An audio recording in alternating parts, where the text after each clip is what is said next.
Side Hustle Show 292, Free Houses, how to build $1 million real estate portfolio on the side, even if you're broke. What's up? Nick Loper here. Welcome to the Side Hustle Show, because money only follows value. Now, people have been side hustling in real estate for centuries. It can be a great way to generate passive or at least semi-passive cash flow, to build wealth, and to take advantage of some friendly tax codes. The drawback is it's not cheap. For a lot of people, a house is the most expensive purchase they're ever going to make. Now, at the risk of sounding like a late night infomercial, what if there was a way to get started in real estate investing without putting your limited funds at risk? Could you use other people's money? That's why I invited Austin Miller to join me on the show this week. Austin got his start in real estate at 23 years old as a side hustle, and over the last 8 years has accumulated a property portfolio worth $1.2 million, and more importantly is cash flow positive, more than $3,000 a month. But the kicker is that all of these properties, we're talking about more than a dozen homes, were free, meaning he didn't have to come up with the traditional 20% down payment to buy them. Austin's the author of Free Houses, how to build your real estate investment portfolio with no money. And look, he'll be the first to tell you, look, there's no free lunch, but he's consistently been able to make these deals work without a giant stockpile of his own cash. That's what we're diving into in this episode, the exact strategies Austin's used to build this empire and how you may be able to borrow those same strategies to do the same. His basic strategy is this. Find a killer deal, usually on a house that needs a lot of work. Buy it with creative financing or other people's money. Those are the strategies that we're going to get into in the call. Do the rehab work, or more often hire somebody else to do the rehab work. Put a tenant in place, and then refinance with traditional bank financing to pay back the original funding source and to lock in a low interest rate. And because he's bought the property well, he can do it with no money down because there is at least a 20% equity cushion that the bank requires after the rehab. The end game is positive monthly cash flow from rental income, plus building long-term wealth through having the tenants pay off his houses. You with me? I know there's several steps involved, but you want to keep that end game in mind. Cool? Notes and links for this one, plus a free downloadable PDF highlight reel with all of Austin's top tips are at sidehustlenation.com/Austin. We're about to learn one cool, creative way to build a real estate side hustle. And if you want more, I encourage you to check out our sponsor, Skillshare.com. Skillshare is the online learning community with over 20,000 classes in marketing, business, and, of course, real estate, and tons more. Basically, any skill you need to get your side hustle off the ground or take it to the next level. These are practical, on-demand classes taught by industry experts and insiders. As a Side Hustle Show listener, Skillshare is hooking you up with 2 months of unlimited access for just 99 cents. Hit up Skillshare.com/sidehustle to claim that deal. Again, Skillshare.com/sidehustle. This edition of the Side Hustle Show is also brought to you by FreshBooks.com. FreshBooks makes award-winning and easy-to-use cloud accounting software that will make handling your admin and paperwork way less annoying and so much more efficient right from the get-go. It's trusted by more than 10 million customers and recommended by 97% of small business owners. So odds are you're going to like it too. Visit freshbooks.com/sidehustle to start your 30-day completely free trial today with no credit card required. That's freshbooks.com/sidehustle and enter the Side Hustle Show in the How Did You Hear About Us section. I'll be back with my top takeaways from this chat with Austin after the interview. We begin this chat with a question that was at the top of my mind, which is, where do you find houses at such a discount? Ready? Let's do it. A lot of people always want to know, where do you get the deals? Where do you get the deals? You'll find, like in any industry, when you're in it, you've got to nose around a little bit, but the deals are out there. Are they less prevalent today because it's a hot market? Absolutely. But are there deals in every market? Yes. So to share some of the areas I've gotten my deals, obviously talking to bankers. What do they have that they're trying to get rid of that's they're foreclosing on? Talking to the real estate investors in your area. Join your real estate investor group. There's all kinds of wholesalers out there that's all they do is find deals, and then they sell them to another investor for a quick buck. They're the quick nickel over a slow dime guy. The real estate investment realtors, because there's definitely a difference between a retail realtor and an investment realtor. But then also your tax sales, your county courthouse sales, Also, marketing yourself. You see everywhere, I buy house signs and online marketing. I've gotten calls from that.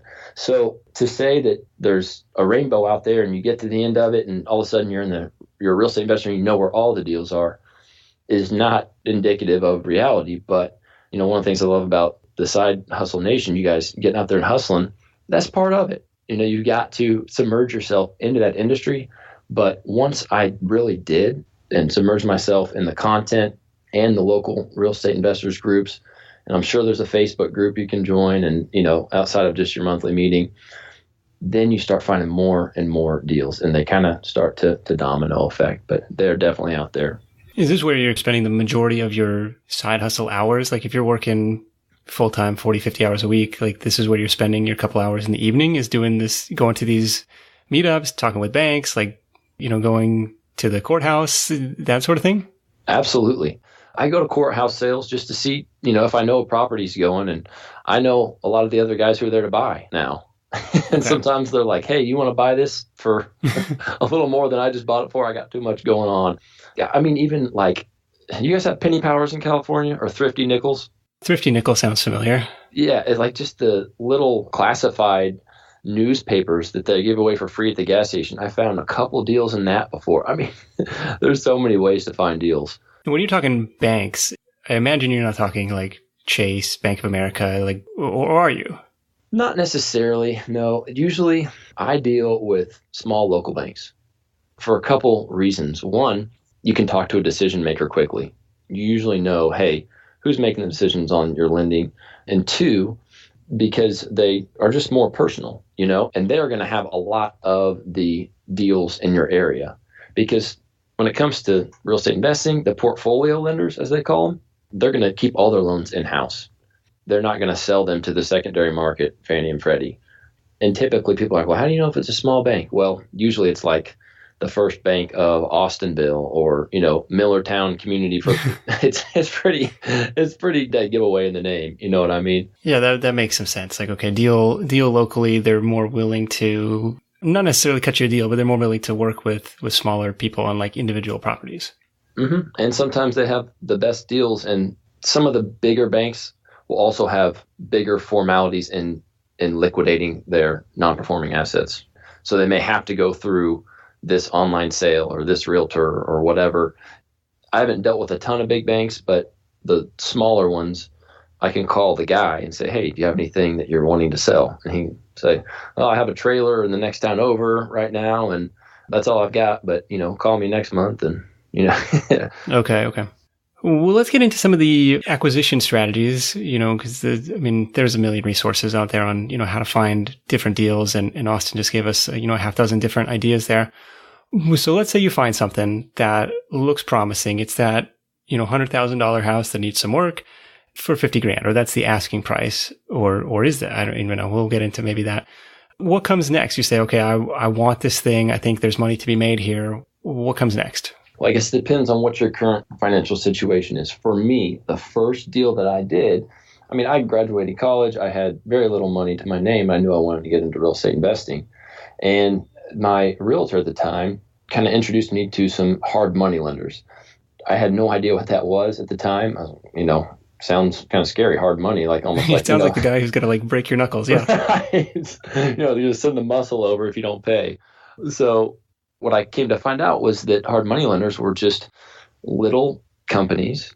I guess you could even call it like a little mini bank that would give lend out money to invest in real estate short term. Now, the catch with that was you had to pay high interest, right? Like 14 to 18%. But from my standpoint, this hard money lender, which the one that I ended up going with from our first deal was a guy who was very well off and had like one or two admins. It was a very small company. He just had money that he was looking to make high interest on and give out to investors. So then from my standpoint, it was like, well, I could either not buy any real estate or pay 14 to 18% for 4 months, 5 months tops. Basically however long it takes you to rehab the property. You're not paying that for 30-year mortgage. Correct. To buy, they'll fund the purchase and the rehab, and then you go to the bank and say, hey, I need a loan on this. And so for me, it was like, I've had several people be like, oh my gosh, you paid 14 to 18%. I'm like, yeah, but I got a property that cash flows $275 a month, man. And they're like, yeah, but I would never pay that. So, you're missing the point. Okay. Right. The forest through the trees analogy. Okay. So the hard money strategy is one way to go. And so that would be, they write you the lump sum check for the acquisition cost and the closing costs and the rehab costs all up front? No, so it's a little more formal than that. It goes through a title company. When you have a deal under contract, they will issue a pre-approval letter, right, that they're going to fund this deal, so you can use that when you're making your offers. Okay. And then when it comes time to close, they actually fund through the title company. So I never was written a check. And then we had, I don't know, a handful of construction draws, and they funded that through the title company as well. So just to keep them safe as the hard money lender, it's an asset-backed loan. So they're in first lien position on the house. It's not, if I disappear or move to Mexico or whatever, they get the house. Okay. So that mitigates their risk. Absolutely. Is this as simple as, Googling like hard money lender Livermore, or you said you had an introduction from your agent? No, absolutely. You can Google it, and there are hard money lenders all around the nation now that will lend from anywhere. But they want the deal to be sweeter. They want to know that it's an absolute home run deal. But as in anything, I think you're better to find someone that you can talk to locally in your area. And that's the way that I went. And over the last, 8 years, they've become more popular online. But still, I would highly recommend going through someone locally. Was that tough for you to look this guy in the eye and being 23, 24 years old to be like, yeah, I promise I'm going to pay you back, sir? I never met him. I just talked to him on the phone. Okay. And that was it. My realtor, I listed him as a reference, and it it sounds kind of crazy, but yeah, it was seamless. It was a very smooth process. And of course, he, being a smaller company, he wanted to go out and look at the property, because for a hard money lender, the deal itself, the house, the property, the investment is just as important as whoever you're giving the money to. Okay. Once the house is all fixed up, you can go to the bank and say, hey, now I have this house. I think it's going to appraise for $100,000. Mm-hmm. Maybe you're into it 60, 70, with your rehab costs. And so you can take out that $70,000 loan. Now with traditional financing from the bank, because they have a greater than 80% loan to, or less than 80% loan to value. And so you can pay off the hard money lender. And now you're back to a reasonable interest rate on a long-term traditional mortgage. You got it, man. That is it right there. That's the game plan. How much math are you doing beforehand to look at rental comps and make sure, okay, traditional financing is going to cost me this much per month. I want to make sure I can clear at least X on rent. A good thing is I went directly with a realtor, and my realtor was fantastic. He's a real estate investment realtor, so he knew how to help me through the process of, this is what the comps are going to be for what it's going to appraise out after it's rehabbed. Okay. So knowing that, I could then develop what my offer was going to be, because I knew after looking at the house, rehab costs, obviously purchase price plus rehab is going to be my all-in cost, and that had to be below the 80% loan to value. Are you out there swinging hammers nights and weekends, or are you contracting out the work? Starting out, I did swing some hammers. On this particular first one, it was kind of a home run deal. I found somebody to do it, so I had to do very little on this one. But there have been some, I'm going to save the money on this one and do it myself. Yeah. Or this deal's a little tight, so I'm going to do this myself. That's usually what people end up doing. It's not worth it. You can only do so much, you know what I mean? And so someone eventually kind of told to me, you're limiting your business. You're limiting your potential if you're trying to do everything yourself. And it's absolutely true. Yeah, so make sure you got enough margin in there to pay a contractor. Did you have any experience in estimating what the rehab costs would be? It seems like that would be a big variable expense that would be, at least for me, not being handy at all, pretty easy to mess up. Absolutely. That's the number one, well, not number one. One of the major questions I get is always, how do I know what construction is going to cost? Through my local real estate investor group, we had some classes on that, and reading online. There are so many YouTube videos and just online forums and so many areas that you can kind of get a good ballpark for. But then also, it's in your contract you have your 10-day investigation period. And in that 10-day investigation period, I got bids from contractors to make sure that I was right. Oh, okay. That I was accurate. Because if on the first one, the hard money, I was figuring 20,000.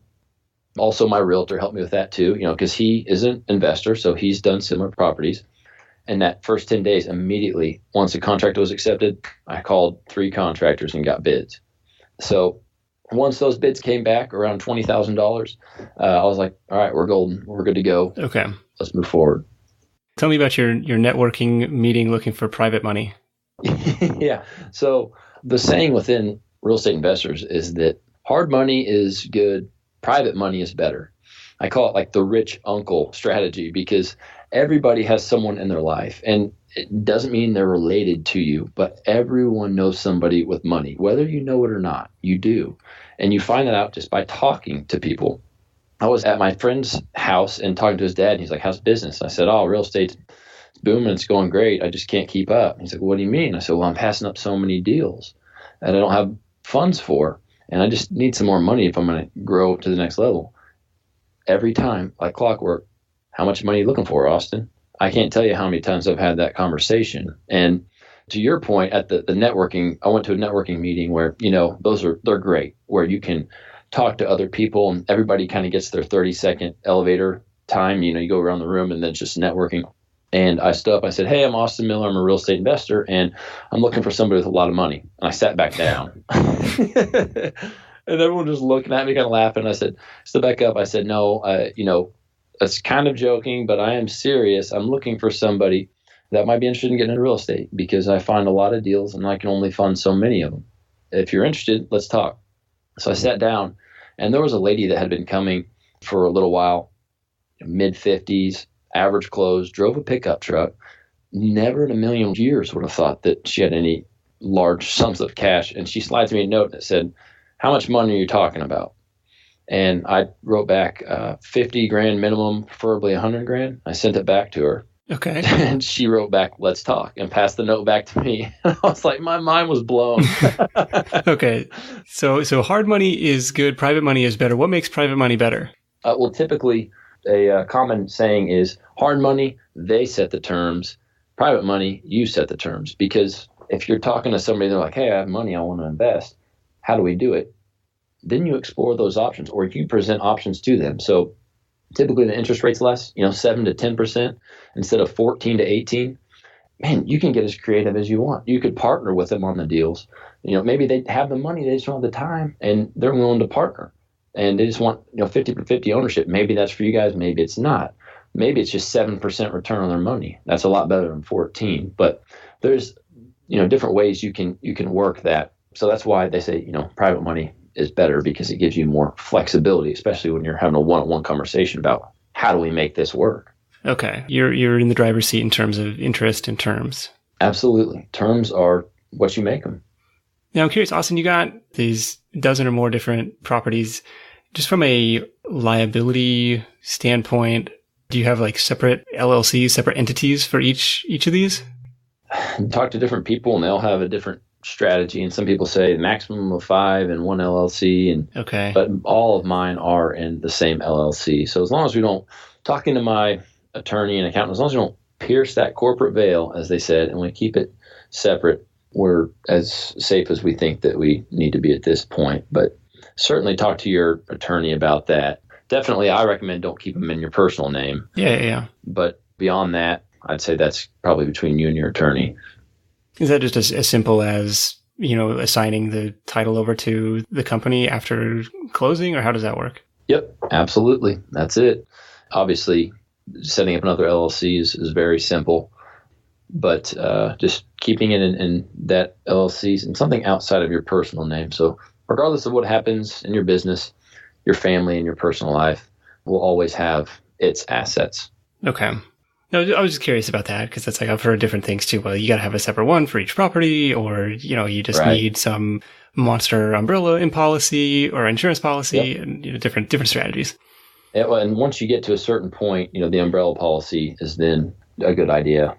But I would probably refer you to your insurance agent. I'm just dodging them here. No, but yeah, the umbrella policy for sure once you get to a certain level. All right. Tell me about buying the house with the credit card. I think this is crazy. So, yeah, you tell people you bought a house with a credit card and they kind of look at you like you have three heads. It's kind of like, wait, what? So I was researching ways to get funding and I came across balance transfer checks.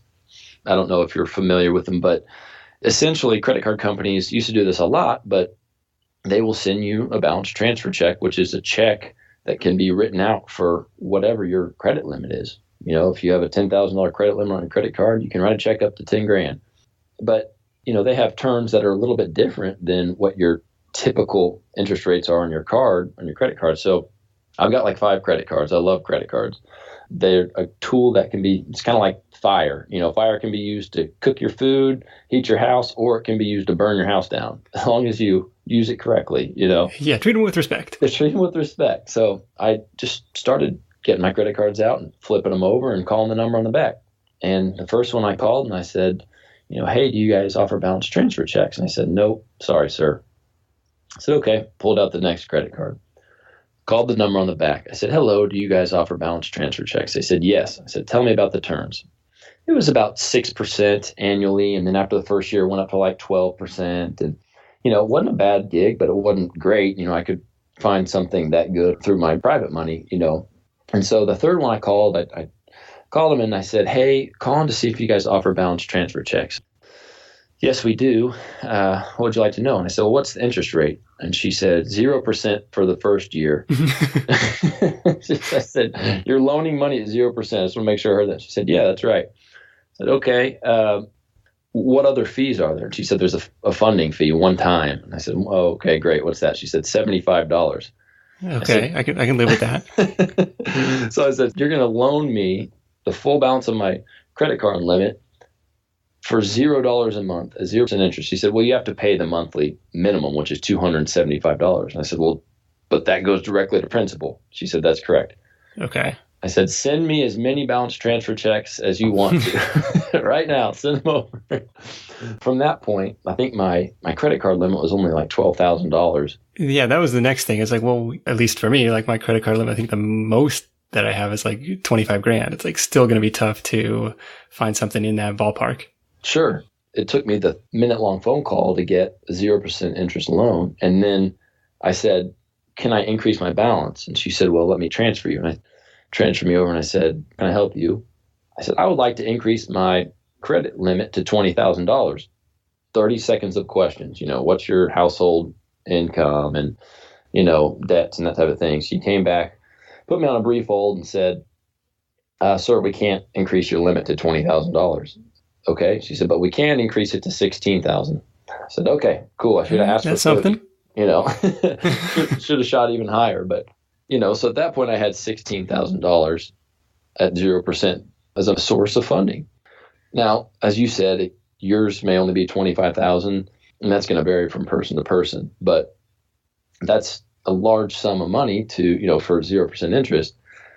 And so at that point, I was like, man, I've got some cash here now at 0%. I've got to find a deal. So I actually called up a wholesaler in my area who I bought a property from before. And I said, what do you got? And he said, well, I just got one, $14,000, needs $20,000 worth of work. I said, okay, I'm going to go look. So I went over and looked, and it needed like a complete gut. Like $20,000 was not even close. It was geez, yeah. It was going to be 50 to 60. And I got to looking at it, and long story short, I got it under contract for $12,000 because I knew it would appraise about $80,000 and it needed about $50,000. And geez, you just bulldoze it at that point? Well, it had a new roof, believe it or not. Okay, don't want to waste the roof. Okay. And on the properties that do need complete renovations, I always like to see something. Maybe it's new windows or new siding or new roof or insulation or something, but just so I'm not starting at bare bones, or maybe it's already demoed, a prehab as they call it. Okay. You can spend $5,000 demoing out a house. So I put it under contract. And so I got this balance transfer check. right? And I knew that I wasn't going to be able to like go to the title company and give them balance transfer check. They kind of look like Monopoly money or something. Yeah, something from like Capital One or whatever. Yeah. So I go to the bank and I make this check from myself out to myself for 12 grand. I send it up through the pneumatic tube system, and the nice little teller girl, she's like, "Hey, how's it going?" I'm like, "Hey, good. Just make a deposit." She's smiling. She looks down at the balance transfer check and she looks up at me with this face that went from smile. Like, what are you doing? Like, what in the world is this? And she looks down at it, looks back up at me. I mean, just blank face. And then I look at her and she calls over like a manager or something. And before long, there's like 4 or 5 people huddled around this balance transfer check, shooting me nasty glares and looking at me. And I'm like out there like Spicoli, like smiling and waving, And eventually the manager comes on. He's like, "Sir, we can't deposit this." I was like, "What do you mean?" And he said, "Well, sir, this is the balance transfer check made out from you to you." "I understand." I said, "I've got a large substantial purchase coming up and I need some funds. So we can't do this." I said, "Sir, your bank's name is on the check." I'm like, "What?" "I don't understand." He said, "Well, we can't do it." So after a couple exchanges, and choice words, I was like, wow, now I'm really in a toughie here. So that was a large bank. I went over again to my community bank, thought maybe I'll have more luck here. Went through the line, same process. The teller girl, "Hey, how's it going?" Blah, blah, blah. She gets the check and then she stops smiling and she looks up at me through the window like, "Oh my gosh, what is going on here?" So same thing, calls over the manager, and the manager comes up to the microphone. He said, "Sir, this is a balance transfer check." And I said, "Yeah." He said, "We can deposit, but we got to put a 3-day hold on it." I said, "That's beautiful. Works for me." And drove off, and that was it. So it just goes to show, I say that I'm a creative financing real estate investor.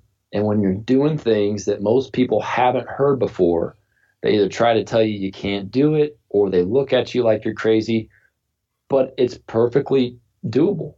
You just have to kind of find those little ways of doing things that aren't typical. And when you open yourself to, if you're willing to do something that's non-traditional, you open so many doors. So that one got you the keys to the house, but then what did you do for the 50 grand rehab? Yeah. So on that one, I didn't have any private or hard money. I went to the bank and I said, "I've got this house without a lien. So will you loan me the construction money?" And they said, yes. So the bank lended me the money for the construction. Is that common? Yeah, absolutely. If it's private money, you've got it and you can run it through a title company or not, whatever you do. If you're not running through a title company, get lien waivers signed by all your subs. But obviously with a bank, it's more formal. Submit a draw on the 1st and the 15th and have all your receipts and have lien waiver signed and that type of thing. And that's just to make sure that you're spending the money on what you said you were going to spend the money on. Absolutely. Ever had a deal go backwards, blow up in your face, something horrible happen? I'm sure. Man, this business is crazy. Real estate in general is crazy. I've had some that have went over budget. I'm not going to lie. And so then you have to come out of pocket. If you budget 50 grand, it takes 55, then you come out of pocket. But at the end of the day, you do several deals and some are over, some are under, and it balances out. Trying to think if I have any horror stories. I can't think of any. You minimize your risk and just protect your downside, and usually you're okay. But no, I haven't had any that are just crazy. I wish I had something juicy. And what's the end game? So the end game right now is like, hey, we've got, all of these houses and units that are spinning off positive cash flow every month. I mean, that's awesome. And somebody else is paying down your mortgage. So eventually you'll have this, portfolio of assets that you'll own free and clear.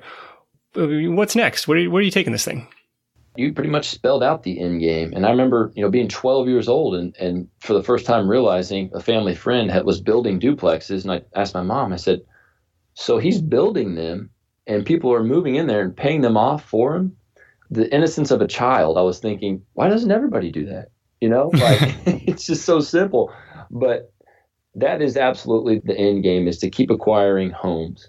And I don't know if it's just the competitive part in me or what, but I kind of want to start getting into a next level. Maybe it's multi-units or storage units or vacation rentals or something.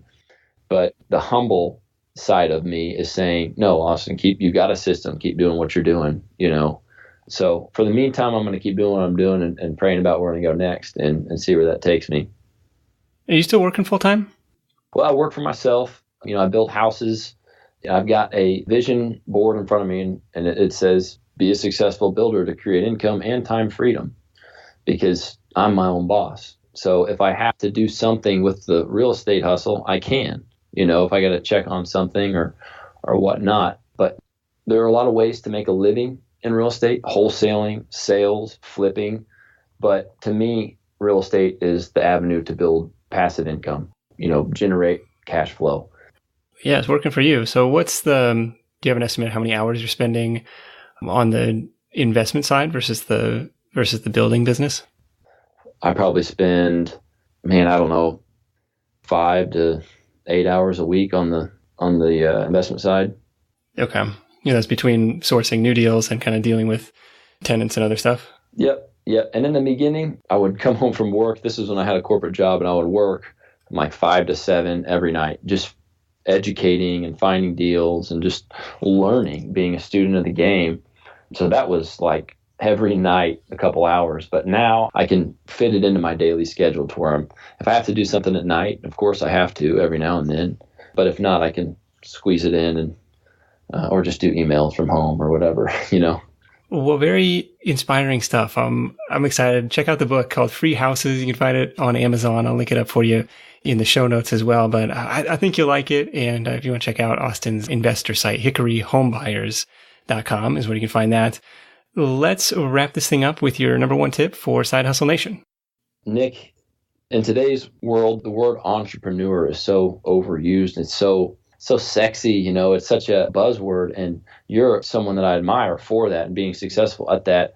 And I think that people get caught up in that sometimes. And I don't really consider myself an entrepreneur, but more of just being a doer, somebody who's not afraid to take action. And I don't think we have to be Mark Cuban to make it in real estate. And that's what I love it so much about it is, just go out and do a house. Just go out and do one. My first goal, my first year was, I'm going to do one. And I did. So just be a doer. Don't be afraid to take that first step. And if you want to get into something, don't let anything stop you. Just get out there and work it. Take a lot more pride in being someone that is a hard worker that gets things done than somebody who's an entrepreneur. Yeah, I really like that one. Be a doer. Don't be afraid to take action, because everybody starts as a beginner. You didn't know how to build this portfolio when you're starting out. And now, 8 years later, here you go. It all starts with the first deal. So Austin, really appreciate you joining me and reaching out with this story. Cool stuff. Nick, I really appreciate it. Thanks a lot, man. There's no question that Austin's business relies on a ton of separate skills, from contracts to estimating repair costs to negotiating deals. These are skills that he's learned over the years, both in the classroom and hands-on.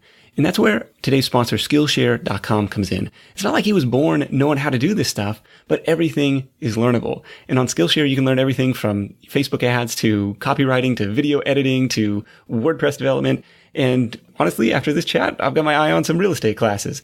In any case, the on-demand learning platform has more than 20,000 classes taught by practicing experts. It's perfect for professionals who want to advance their career and for side hustlers who want to expand the skills you need to grow your business.